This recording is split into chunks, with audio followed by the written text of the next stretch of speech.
Guys, നമ്മളിപ്പോൾ കണ്ടുകൊണ്ടിരിക്കുന്നത് happy huts green Valley view എന്ന് പറയുന്ന ഒരു ഹട്ടിൽ നമ്മൾ സ്റ്റേ ചെയ്യുന്ന സമയത്ത് മോർണിംഗ് 7 മണി ആവുന്ന ആ സമയത്ത് ഒരു 6:30 ആയിട്ടുണ്ടാവുള്ളൂ. നല്ല ക്ലൈമറ്റ്. ഇന്നലെയൊക്കെ നല്ല മഴയുണ്ടായിരുന്നു, പക്ഷെ ഇന്ന് നല്ല ക്ലൈമറ്റാണ്. നോക്കിയാൽ ആ ലെഫ്റ്റ് സൈഡിലോട്ട് ഫുള്ളായിട്ട് സൺ ഇങ്ങനെ ഉദിച്ചു വരുന്ന ആ ഒരു വ്യൂ ആണ് കാണാൻ പറ്റുന്നത്. ചെറിയൊരു ബ്ലോക്ക് ഉണ്ട്, പക്ഷെ നമ്മുടെ മുറി മുകളിലാണ്.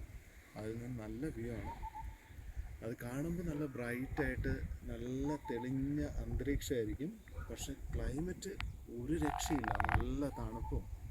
നമ്മൾ കേരളത്തിൽ നിന്ന് വരുന്നവർക്ക് എക്സ്പ്ലോർ ചെയ്യാൻ പറ്റിയ സമയമാണ്. വ്യൂ താഴെ കുറച്ച് ഇങ്ങനെ കോടയുള്ളത് കൊണ്ടാണ് കുറച്ചുകൂടെ സൺ പൊങ്ങി വരുന്ന സമയത്ത്, സൺറൈസ് കംപ്ലീറ്റ് കഴിയുന്ന സമയത്ത് കുറച്ചുകൂടി വ്യൂ ഉണ്ടാവും എന്ന് വിചാരിക്കുന്നു.